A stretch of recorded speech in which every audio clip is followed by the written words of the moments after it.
নমস্কার। দেশ ও সুভাষ চ্যানেলে প্রত্যেককে আবার একবার স্বাগত।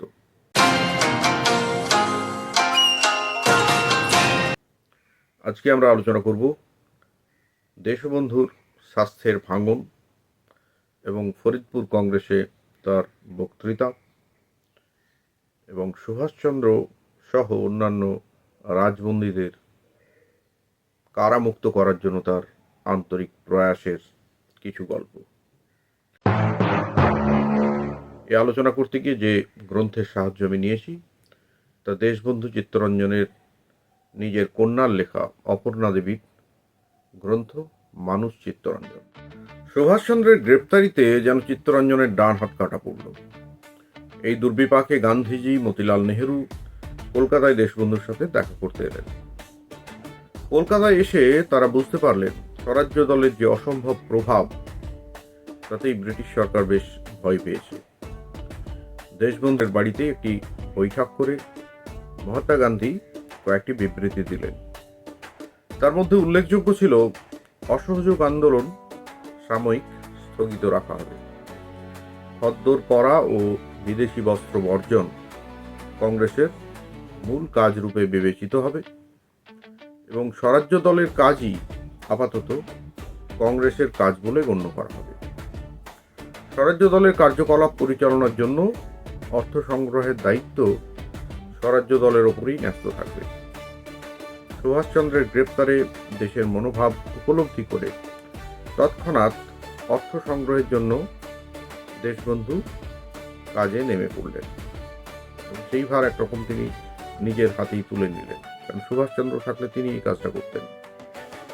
এই উদ্দেশ্যে 7 দিনের জন্য তিনি স্বরাজ্য সপ্তাহ পালনের নির্দেশ দিলেন। এই সময় নাড়াজোলের কুমার দেবেন্দ্রলাল খান, শ্রীরামপুরের কুমার তুলসীচরণ গোস্বামী দেশবন্ধুকে যথেষ্টই সাহায্য করেছিলেন। এই সময় কলকাতার এক সভায় দেশবন্ধু আবেগপ্রবণ হয়ে বলেছিলেন, আমি তো ভিক্ষার ঝুলি নিয়ে আপনাদের সম্মুখে উপস্থিত হইনি। আমি চাই ভারতের মুক্তির জন্য আপনাদের দেয় শুল্ক। দেশের লক্ষ লক্ষ প্রাণ কি জাতীয় জীবন সংরক্ষণে মুক্ত হস্তে ছুটে আসবে না?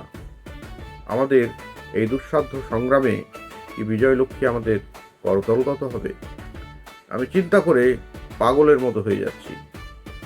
আপনাদের কাছে আমার এই অনুরোধ, যদি স্বরাজ লাভের পূর্বেই আমার মৃত্যু হয় তবে আমার চিতাভস্যের ওপর কোনো স্মৃতিচিহ্ন না রেখে শুধু এই মাত্র লিখে রাখবেন যে বাংলায় একজন পাগল জন্মেছিল। এই পথ দিয়ে যার অতৃপ্ত আত্মা চলে গিয়েছে, জানি না তিনি তার মৃত্যু প্রত্যক্ষ করতে পেরেছিলেন কিনা। এই কথা সত্যি, স্বরাজ্য ভাণ্ডারের যে সংগৃহীত অর্থের সদ্ব্যবহার তিনি তার জীবদ্দশায় করে যেতে পারেননি। শুধুমাত্র কর্মপদ্ধতির নির্দেশ দিয়েই তার মহৎ জীবন মহাপ্রস্থানের দিকে এগিয়ে গিয়েছিল। এই সময় মাঝে মধ্যেই তার পেটে কলিকি পেন হতো, মানে মোচড় দিয়ে পেট ব্যথা। এই ব্যথা উপশম করবার জন্য তাকে মাঝে মাঝেই মরফিয়া ইঞ্জেকশন নিতে হতো। স্বাস্থ্যও বেশ কিছুটা ভেঙে পড়েছিল। চিকিৎসকরা তাকে সভা সমিতিতে যোগদানের জন্য বিরাম দিতে বলেন, কিন্তু কাউন্সিলে তাকে যেতেই হবে, কারণ যে অর্ডিন্যান্স বলে সুভাষচন্দ্র এবং অন্যান্য রাজবন্দীরা কারাবরণ করেছিলেন তা বলবৎ ছিল 1925 সালের এপ্রিল মাস পর্যন্ত। এই অর্ডিন্যান্সকে আইনে রূপান্তরিত করার জন্য ব্রিটিশ মরিয়া প্রচেষ্টা চালাচ্ছিল, যার বিরোধিতা করার জন্যই দেশবন্ধুকে কাউন্সিলে উপস্থিত থাকতেই হবে। তিনি বললেন, আজ আমার দেশের সোনার ছেলেরা বিনা বিচারে নির্বাসিত, আর আমি তুচ্ছ শারীরিক কষ্টের জন্য এই আমলাতন্ত্রের প্রতিনিধিদের দ্বারা সে প্রস্তাব গ্রাহ্য করিয়ে নেবার সুযোগ করে দেব? প্রাণ থাকতেও আমি তা হতে দেব না। এই কথা বলতে গিয়ে তিনি ভীষণ উত্তেজিত হয়ে পড়লেন এবং বলার পরেই অবসন্ন হয়ে পড়লেন, এতটাই স্বাস্থ্য ভেঙে গিয়েছিল তার। বাসন্তী দেবী প্রমাদ গুনলেন, ডাক্তারদের বললেন উনি একবার যখন জেদ ধরেছেন ওনাকে আটকে রাখলে ওনার শরীর আরো খারাপ হবে, তাই ওনাকে যাওয়ার অনুমতি দিন। দেশবন্ধুর মানসিক অবস্থা ও মনের দৃঢ়তা দেখে চিকিৎসকরা বাধ্য হয়ে তাকে কাউন্সিলে উপস্থিত হওয়ার জন্য অনুমতি দিলেন। তার ঘর থেকে স্ট্রেচারে করে তাকে মোটরে তোলা হলো। শায়িত অবস্থাতেই তিনি কাউন্সিলে উপস্থিত হলেন।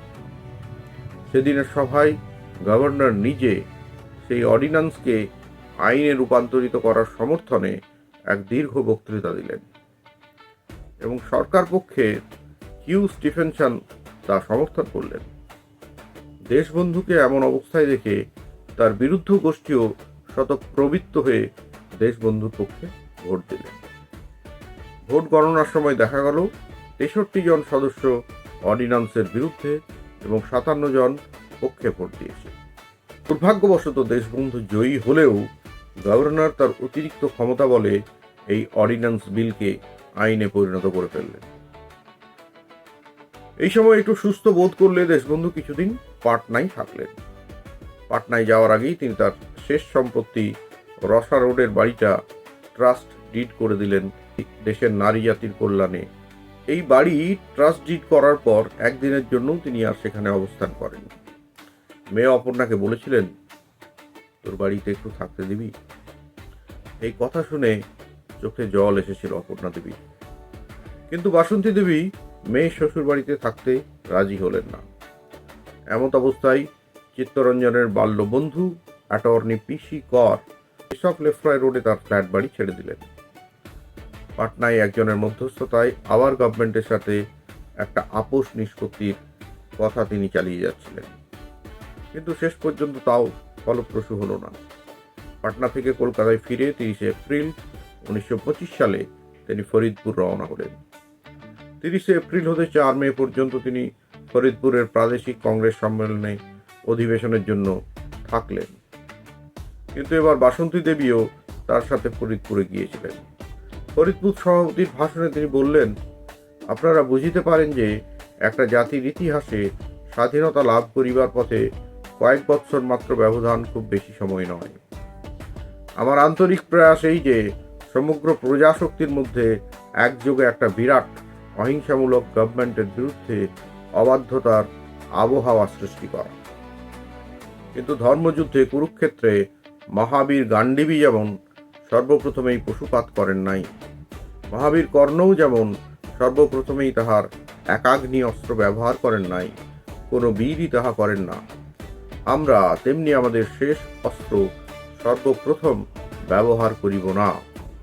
কিন্তু যখন সমস্ত পুরাইয়া যাইবে, শেষ যখন আমাদের সম্মুখে আপনি আসিয়া উপস্থিত হইবে, তখন ধর্মযুদ্ধে কুরুক্ষেত্রের রথী যিনি তাহাকে হৃদয়ে স্মরণ করিয়া আমরা প্রয়োগ করিতেও দ্বিধাগ্রস্ত হইব না, ভীত হইব না। কেননা আমরা জানি যে এই যুদ্ধ পশুবলের বিরুদ্ধে মানবের যে আত্মার বল তাহারই যুদ্ধ, ইহা ধর্মযুদ্ধ। আমরা জয়ী হই বা পরাজিত হই, কিছু আসে যায় না। কোটি মাত্র বস্ত্রের আবরণে দেশব্যাপী ক্ষুধা ও দারিদ্র্যের জীবন্ত বিগ্রহ ভারতের প্রধান সেনাপতি। ফরিদপুর সম্মেলন সম্বন্ধে সুভাষচন্দ্র লিখেছেন যে দেশবন্ধু যে ফরিদপুরে যেতে চাইছিলেন তার আসল কারণ ছিল সরকারের উদ্দেশ্যে তিনি প্রকাশ্যে তার দাবির চেহারা দেখাতে চাইছিলেন। তার আরও উদ্দেশ্য ছিল তিনি সরকারকে বোঝাতে চাইছিলেন যে অধিকাংশ কংগ্রেসই তার মত স্বীকার করেন এবং তার সাথে যদি কোনো বোঝাপড়া করা হয় তাহলে তিনি বাকি সকলকে মানিয়ে নিতে সক্ষম হবেন। এই সম্মেলনে দেশবন্ধু যে ভাষণ দিলেন তা বাঙালি শ্রোতাদের কাছে খুবই নরম বলে মনে হলো। পূর্ণ স্বাধীনতা এবং ডোমিনিয়ন স্ট্যাটাসের প্রশ্নে তিনি জানালেন যে কংগ্রেসের আশু লক্ষ্য হিসাবে তিনি ডোমিনিয়ন স্ট্যাটাস গ্রহণেরই পক্ষপাতী। তদুপরি তিনি সন্ত্রাসবাদের নিন্দা করলেন। সব মিলিয়ে মনে হলো তিনি সরকার ও চরমপন্থীদের কাছে এক আপোষমূলক মনোভাব গ্রহণের জন্য আবেদন জানাচ্ছেন। তরুণ দল তার বক্তব্যকে স্বাগত জানালো না এবং ভোটে তার প্রস্তাব পরাভূত হওয়ার খুবই সম্ভাবনা ছিল। এতৎসত্ত্বেও সে সময় তার ব্যক্তিগত প্রভাব এমনই প্রবল ছিল যে জয়ী হয়ে বেরিয়ে এলেন। সমকালীন ভারতীয় সুভাষচন্দ্র গ্রন্থের লেখক শঙ্করী প্রসাদ বসু এ ব্যাপারে সত্যরঞ্জন বক্সির সাথে আলোচনাও করেছিলেন। তিনি বলেছিলেন, লর্ড লিটন দেশবন্ধুকে খুবই শ্রদ্ধা করতেন। সত্যরঞ্জন বাবু দুদিন লিটন ও দেশবন্ধুর আলোচনার সাক্ষীও ছিলেন। লিটন দেশবন্ধুকে বলেছিলেন, এই মুহূর্তে পূর্ণ স্বাধীনতা দেওয়া অসম্ভব। দেশবন্ধু লিটনকে জানিয়েছিলেন, যদিও কংগ্রেস স্বায়ত্তশাসন চায়, তবুও সেখানে স্বাধীনতার সাবস্টেন্স না থাকলে তিনি কিন্তু কোনো মতেই এগোবেন না। দেশবন্ধু প্রস্তাব দিয়েছিলেন, আপনাদের প্রাদেশিক ও কেন্দ্রীয় সরকারে হাত দিতে চায় না, কিন্তু গ্রাম ও শহরের শাসন ব্যবস্থা, পুলিশ শুদ্ধ সম্পূর্ণ আমাদের কর্তৃত্বে থাকবে। লিটন এই প্রস্তাবে রাজি হয়ে ইংল্যান্ডে লর্ড বার্কেনহেডের সাথে দেখা করতে যান, কিন্তু বার্কেনহেড এই প্রস্তাব মেনে নিতে একেবারেই রাজি ছিলেন না। লিটন ও দেশবন্ধুর সাথে বেলুড় মঠেও আলোচনার ব্যবস্থা করা হয়েছিল। এই আলোচনায় অংশগ্রহণ করেছিলেন এবং সাক্ষী ছিলেন স্বামীজির বন্ধু ও শিষ্যা মিস ম্যাকলাউড। সরাসরি রাজনীতিতে তিনি আগ্রহী না হলেও স্বামীজির প্রিয় ভারতবর্ষের জন্য তিনি কোনো উপকারে যদি আসতে পারেন, এই হিসাবেই তিনি এই সমঝোতার ব্যবস্থা করেছিলেন এবং যে কোনো ধরনের সাহায্য করতে তিনি প্রস্তুত ছিলেন। এজন্য নিবেদিতাকে সর্বক্ষণ তিনি সাহায্য করে গেছেন তার দেশের কাজে, একইভাবে দেশবন্ধুকেও সাহায্য করেছিলেন। আজ এটুকুই, ধন্যবাদ। এরপরে আমরা আলোচনা করব কীভাবে দেশবন্ধু ধীরে ধীরে আরও অসুস্থ হয়ে পড়লেন এবং দার্জিলিংয়ে স্টেপ অ্যাসাইডে তিনি দেহত্যাগ করলেন। ধন্যবাদ। চ্যানেলটা ভালো লাগলে লাইক, শেয়ার ও সাবস্ক্রাইব করবেন। জয় হিন্দ, বন্দে মাতরম।